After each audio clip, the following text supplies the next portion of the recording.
ambalo nyinyi wafanyikazi mnastahiliwa kuepukana nalo. Na jambo hili lina uzushi katika familia, katika mabosi wa mama, ambalo mumezidi sana. Hamuna mipaka kwa wafanyikazi wenu. Wewe mfanyikazi ama wewe mama bosi, hauna uwezo ya kuchukua nguo zako za ndani ukapatie mfanyakazi aweze kuosha nguo za mume wako.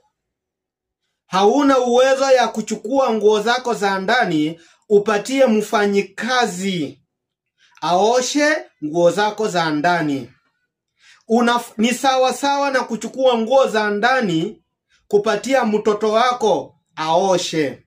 Ni sawa sawa kuchukua nguo za mumeo za ndani upatie mtoto wako aoshe. Kwa sababu yule mfanyakazi ni sawa sawa na mtoto wako. Jinsi ambavyo Mtume ametueleza